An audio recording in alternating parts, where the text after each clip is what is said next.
mult aș dori ca Dumnezeu să-mi lumineze lăsuirile și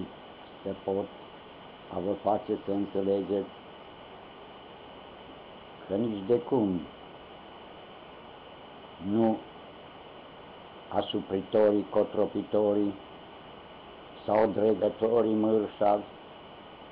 sunt vinovați că noi, precum sclavii și slujile, stăm sub poruncile lor. Nu. Omul demn niciodată nu va fi apăsat de poftele celor ce nu au pe Dumnezeu nici suflet, ci numai pofta vulgară de a se înălți asupra alt om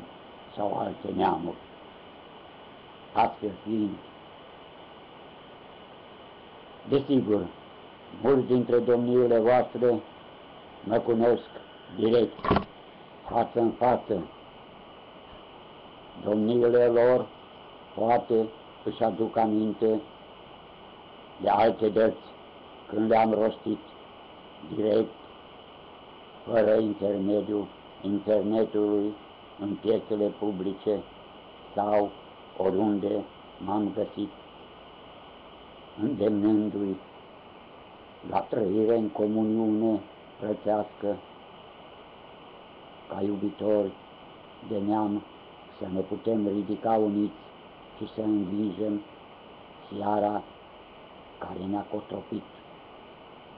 Desigur, atât în timpul dinainte de 89, cât și mai târziu în piese, acesta am crezut și am gândit și am hotărât să fie nu destinul, ci lucrarea mea într-un neamul nostru român. Iată, dragii mei frați, de ce și astăzi vin a mă pleca în fața dumneavoastră și a vă ruga ca să bine înțelegem cu toții că fără unitate deplină și fără a considera că este necesar ca doar elitele neamului să ne conducă treburile publice, niciodată nu vom mai fi liberi cu adevărat, ci doar sclavi îndulciți de către dregători cu o felie de pită mai albă sau cu un os azvârlit ca la câini de sub maesele lor. Mă chem la unire și chiar vă rog, nu stați cu brațele încrucișate dacă vă iubiți cu adevărat neamul și aveți încredere în învierea firească a neamului nostru. Este momentul ca să ne unim și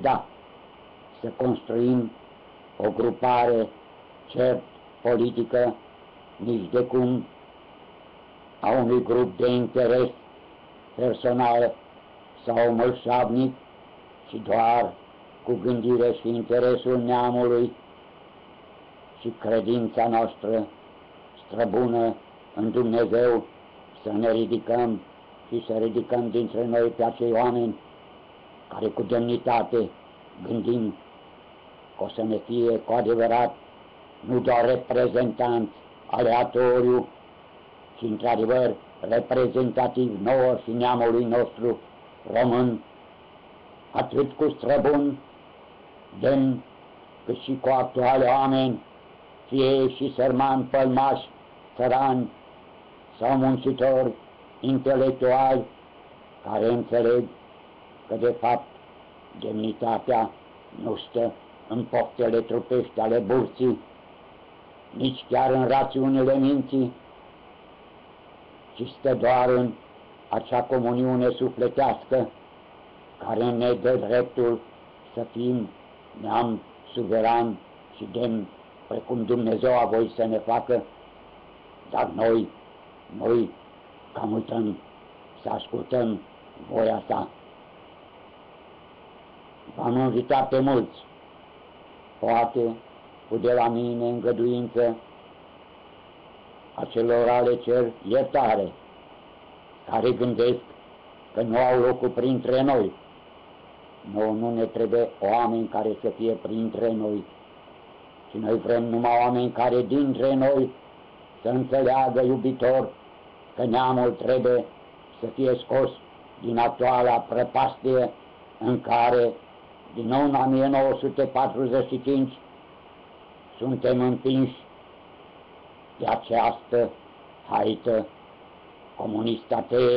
care și după 1989, prin gruparea Ilescu,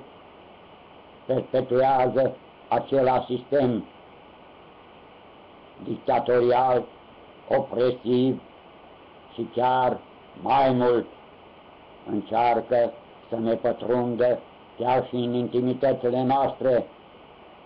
să ne facă prin toate mijloacele lor de propagandă abjectă să credem că Dumnezeu a făcut femeia și bărbatul doar ca să trăiască fiecare cu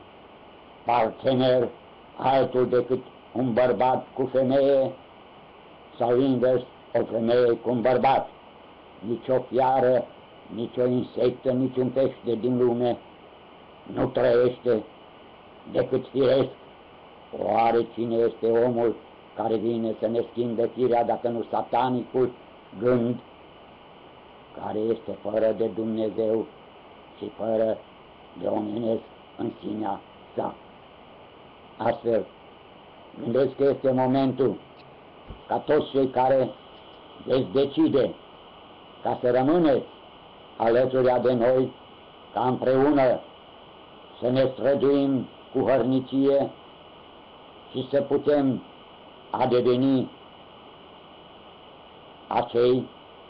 care participă la ridicarea spre învierea neamului nostru. Nu doar vârsta și părul alb mă face ca să nu am orgolii, nu. Astfel am înțeles că cel din urmă va putea ca să fie puternic doar atunci când va îndemna pe acei din fața lor ca să se bine rânduiască și să trăiască în omenesc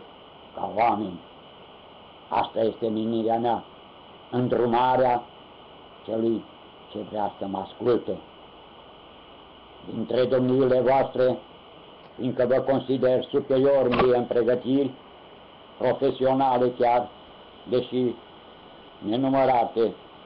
îmi sunt cunoașterile în îndeletniciri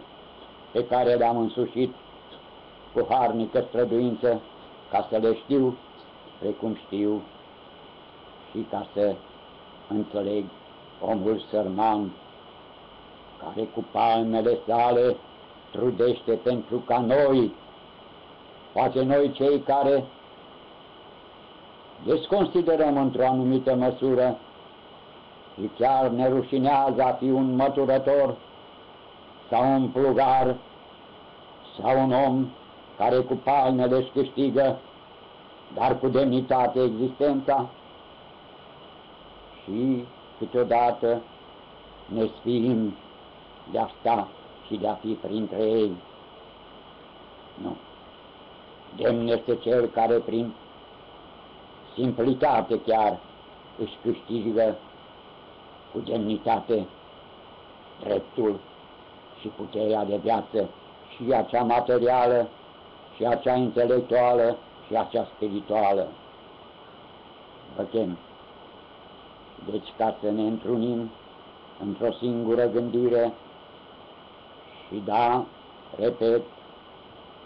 să stabilim de comun acord și cu bine gândire pe cei mai buni dintre noi, care într-adevăr să putem și noi să ne ducem liniștiți și cu sufletul împăcat, că vom vota, dar nu pe haitele politicianiste, care astăzi mișună și în Parlament și în toate instituțiile neamului nostru, ci a cei care înțeleg că de fapt nimic nu este mai important și mai demn pentru un om decât să fie cel și printre cei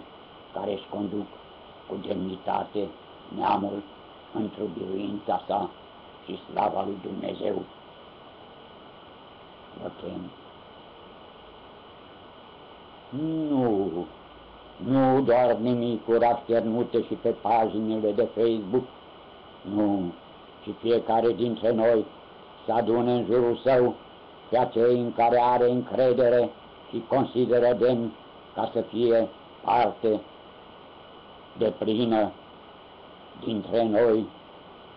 cei care vrem să facem cum putem și cum vom ști cu rânduială după principiile neamului nostru, să conducem treburile publice și să nu mai le lăsăm la discreția dirigismului și dictaturii celor care de fapt, precum vedeți, nu mai vreau să enumăr de sus, de la vârful dregătorilor până jos, la ultimul consilier de comună, doar jefuiesc trădător neamul, bogățiile țării și toate proprietățile, iar de dramul nostru de bun simț și dărnicia noastră, prin care bine plătim, nu fac altceva decât să-și bată joc. Gândiți-vă, poate în locul meu va trebui să vă vorbească altul, fiindcă anii mei sunt mult suficienți și de bucurii și de suferințe și de luptă. Fiți fiecare dintre voi puternici, ridicați-vă în fiecare în conducători, doar astfel un neam este puternic când oricare ins al său poate să ie locul altuia care bine conduce treburile neamului. Gândiți-vă, nu mai este departe ziua când iar se vor aduce în discuțiile alegerile pentru primării și parlament. Da, de sfintele zile ale Sfântului Petru, stânca pe care Hristos, Mântuitorul, a vrut să așeze biserica sa, va veni. Până atunci ar trebui ca noi să ne găsim piatra de temelie, iar apoi, dinpreună lucrând, să gândim chipzuit, cu bună rânduială, să ridicăm pe acei mai demni dintre noi, ca apoi să-i punem a concura cu acestea creaturi, vreau să le numesc altfel, care astăzi, fiind în jilțurile țării, ce prea înalte pentru ei, le murdăresc, le întinează și ne desconsideră, bașocorindu-ne și aruncându-ne câteodată culmea câte o felie de pâine sau bucată de mămăligă din tot truda noastră și din tot banul public strâns prin disme, impozite și chiar plocoane tot de la noi, de la mulțimea sărmană. E timpul, frații mei, ca mulțimea sărmană să fie luminată de noi și îndrumată să nu mai aleagă pe netrebnici și neaveniți în șilțurile înalte în care au stat străbunii noștri Așa să ne ajute Dumnezeu. Vă rog, intrați pe pagina noastră, Uniunea Românilor, și veniți cu sugestii, cu îndemnuri, propuneri, care să ne ajute lucrării noastre. Cu drag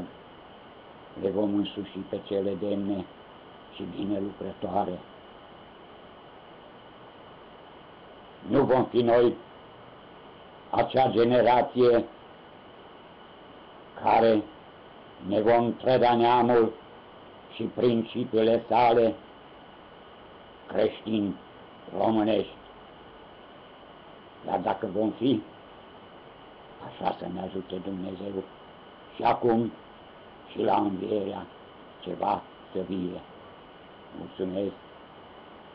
și cu plecăciune vă rog, ascultați și înțelegeți ce este de făcut. Doamne, ajută neamul Tău român.